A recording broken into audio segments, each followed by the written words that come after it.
Every day I am greeted by the most excited dog on the planet.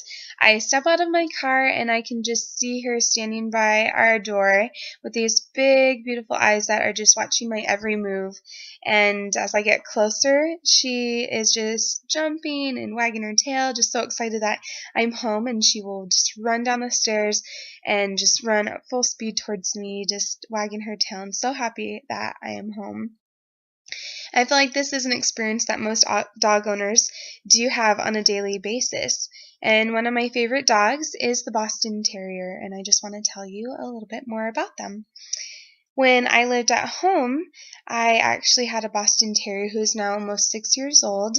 And now that I'm married and on my own, from knowing the breed and experiencing that, having her, I decided to get my own Boston Terrier, and we've had her for about 6 months, and she's now almost 8 months. And I've also just loved reading about them and just getting to know the breed a lot more. And if you're considering owning a dog now or in the future, you can learn more about this breed, or maybe just pick up on some questions that you might want to consider when you are looking for a dog that would be a good fit for you and your family. I do want to cover the history, temperament, and the health of the Boston Terrier. So first, I will just describe what the Boston Terrier looks like for those that don't know the breed very well.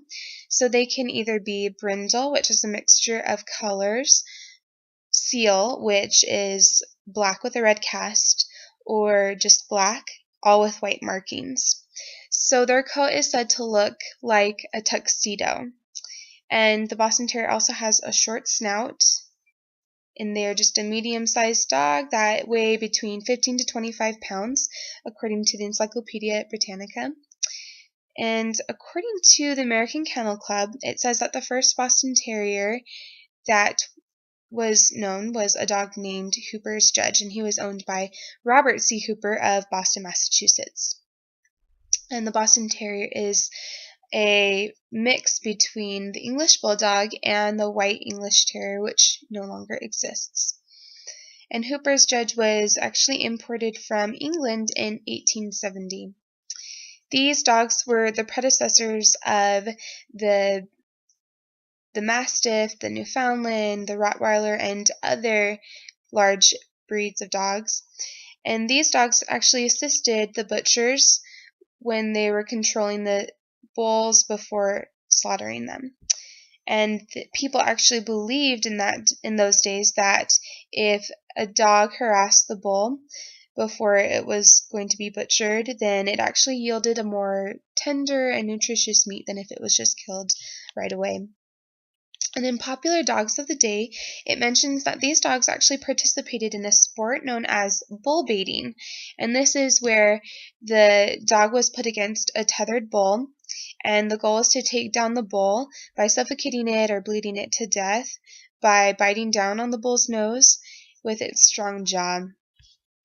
And we actually still see a lot of these characteristics in the Boston Terrier that we know today.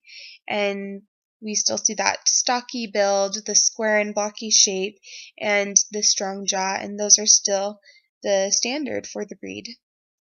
In Boston Terriers for Dummies, it states that the Boston Terriers are nicknamed the American Gentleman just due to their intelligence, affection, and charm. They are great with children. They just have these well-mannered personalities that make it so they can endure anything that a child can dish out.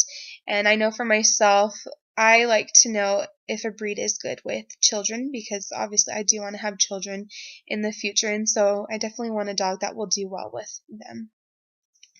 They are also just great companions for adults and actually can be good therapy dogs.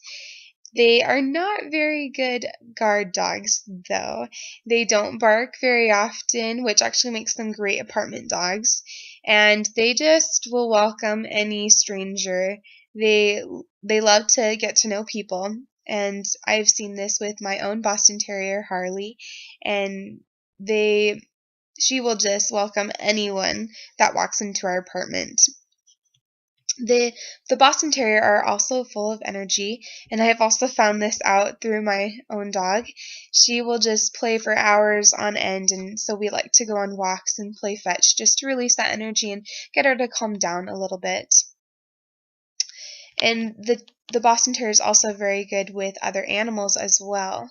And I like this because I do want her to get along with other dogs, and I've seen that she just wants to play with every dog that she sees and does do very well with them.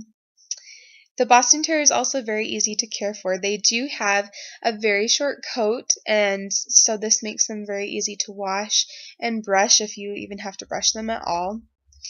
And the Boston Terrier is considered a relatively healthy breed, but of course, with any breed of dog, they do have their own specific set of problems. And I think this is, for the Boston Terrier, because of the way they're built, this is where their problems can come from. With the short snout, you hear a lot of snorting or grunting, and very often hear them snoring in their sleep. And in the Boston Terrier and all about it, it says that with the dogs with the flattened faces are actually referred to as being brachycephalic, which means that they just have a short, broad, and almost spherical head. And so that makes it so they have narrow openings to the nasal cavity, which can make it hard for them to breathe. So you often see them breathing out of their mouth pretty often just to get in oxygen a little bit more easily. And a lot of the time, Boston Terriers also have what they call a cherry eye. And what that is it's a tear gland that becomes enlarged and actually protrudes through the inner corner of their eye. And it's just a red mass that comes out in that area. And my Boston Terrier, Harley, actually had a cherry eye when we did get her. And we were looking for just at-home remedies, and we found one where you just gently rub the cherry eye back in with your thumb and just do that whenever it pops out. Now, we did want to make sure that it was gone, so when we had her spayed, we also wanted them to take out the cherry eye, which they frequently do have to do with surgery to correct this. Well, we found it to be pretty successful because they couldn't find it when they went in for surgery, so that was nice to know. And with any breed, they have the breed specific ailments, and I think these are just the main ones that we do have to watch out for with the Boston Terrier. Now, in conclusion, this is just one type of dog out of many, many, many breeds that they have. And the important part is to look for a breed that will be right for you and your family. The decision for us to add our dog to our family was the best decision, I think, of my life. And she's just improved our lives, and it's just been so great having her, and with her temperament and everything, she's just fit in so well to our family. And I love just having that constant companionship and having her just love me no matter what. No matter what dog you do choose or how old they are, I definitely agree that they will be a loyal companion to you no matter what. And I just want to end with a quote by Unknown that says, "When I am sad, there is no greater comfort than the silent, devoted companionship of my dog."